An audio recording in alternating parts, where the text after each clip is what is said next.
fascinating about this film, Take It to the Limit, in the clips that you just saw, is this movie really encompasses what by many to be considered one of the golden eras of motorcycling here in the United States and in the world.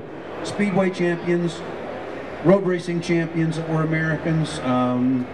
Sidecar racing was in its heyday here in the U.S. with the AMA Camel Pro Series.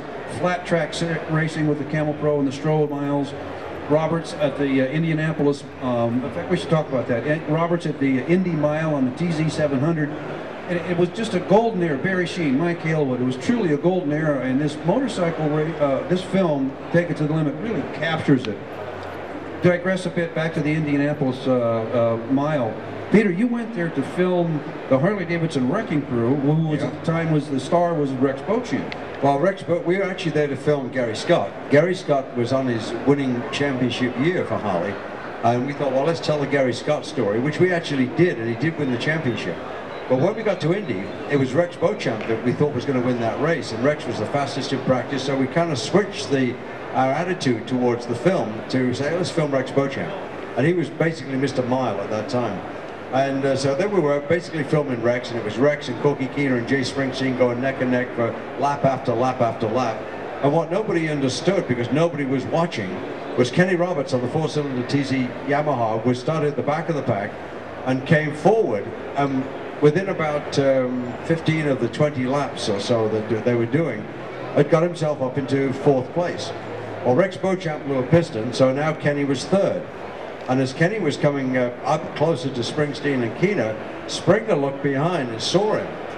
And the next time Corky turned around, Springer goes to time number 1 coming. Well, Corky, being Corky, thought Springer was going, number 1, you're going to win. Well, you know, you're going to win this one. And so nothing happened, and Kenny got closer, and so Springer did it again. So Corky thought he was shooting in the bird, right? Because they were playing with each other, literally. They're slapping each other on the thighs, they're going down the back straight, having a grand old time. And Kenny got closer and closer until the very last corner.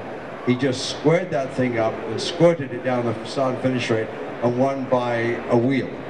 And Corky, we went back and re-interviewed everybody that's in the film that's still alive. And in that interview, Corky said, I saw this wheel come up and I thought it was Jay, but it went by me. Zoom. It was Kenny. And that Kenny says if those two guys hadn't been playing around, I would never have won that race.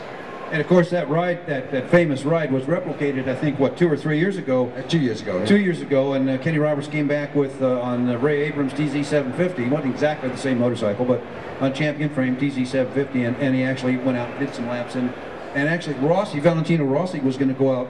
They had invited him, he was riding Yamaha, they had invited him to throw his leg over and go around the mile and give it a shot, and just, you know, for PR purposes. And after Roberts went out, and he really put on quite a show, Rossi said, no, I don't think so, I can't up that. And it was very cool, but again, that's some of the phenomenal footage.